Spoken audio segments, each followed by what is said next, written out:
1857 में पंजाब की सबसे बड़ी छावनी लाहौर के पास मियां मीर में थी। मियां मीर में गोरे सिपाहियों की तुलना में हिंदुस्तानी सिपाही 4 गुना ज्यादा थे।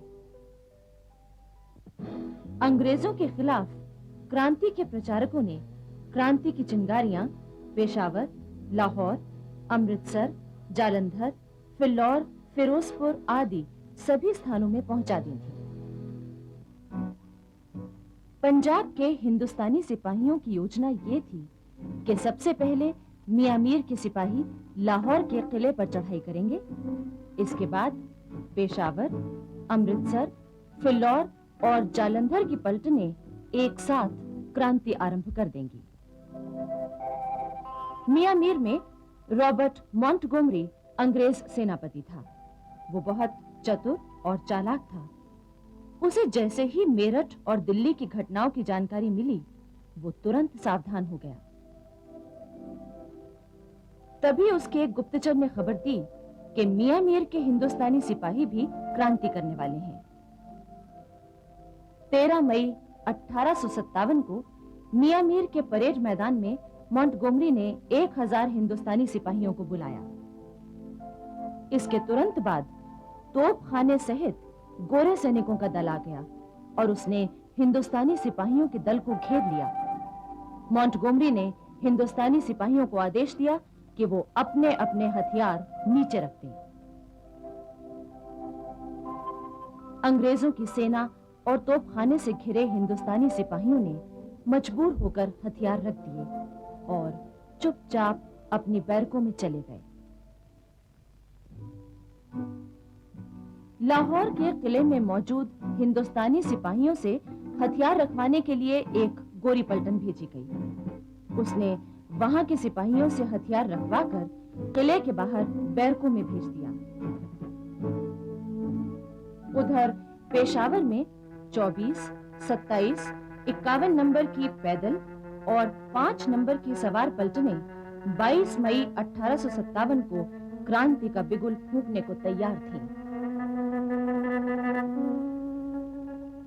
मियां मीर की घटना का समाचार पाते ही अंग्रेज अफसरों ने गोरी सेना के 4 दल पेशावर भेजे और 22 मई की सुबह देशी पलटनों से हथियार रखवा लिए।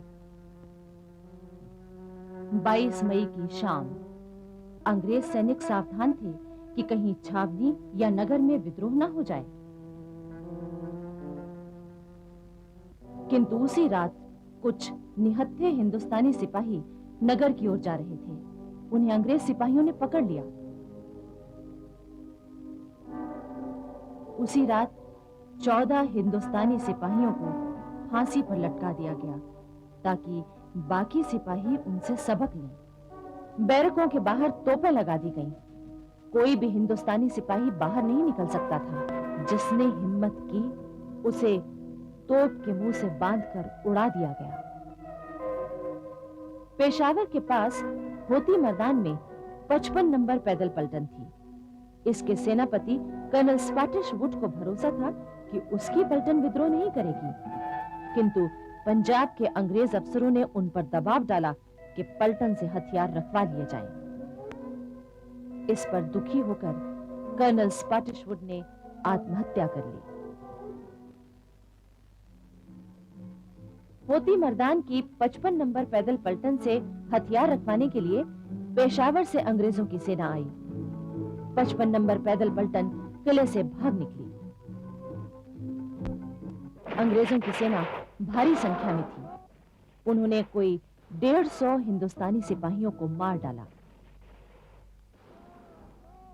जो हिंदुस्तानी सिपाही पकड़े गए उन्हें बाद में तोपों के मुंह से बांधकर उड़ा दिया गया। इस हृदय विदारक दृश्य का वर्णन अंग्रेज इतिहासकार जॉर्ज बिकर्स ने किया है।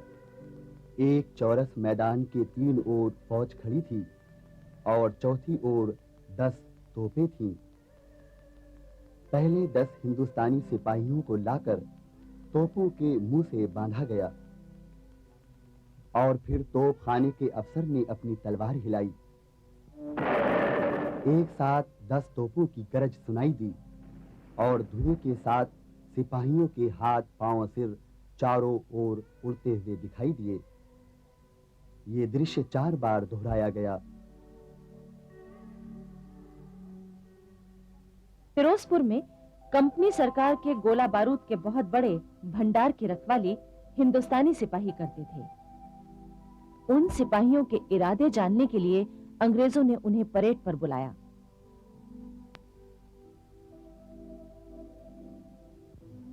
फिर उसी दिन कुछ ही घंटों बाद फिरोजपुर के भारतीय सिपाहियों ने क्रांति शुरू कर दी। अंग्रेजों ने स्वयं गोला बारूद का भंडार जला दिया। जालंधर, फिल्लौर और लुधियाना की देसी पलटनें चुपचाप क्रांति की तैयारी कर रही थीं। 9 जून 1857 को आधी रात के समय जालंधर की देसी पलटन ने क्रांति का ऐलान कर दिया। वहां मौजूद अंग्रेज सेना के सिपाही और अफसर घबरा गए। क्रांतिकारी सेना बड़ी शान से लुधियाना की ओर रवाना हो गई। जालंधर की सेना का एक सिपाही फिल्लौर पहुंचा और उसने क्रांति की सूचना दे दी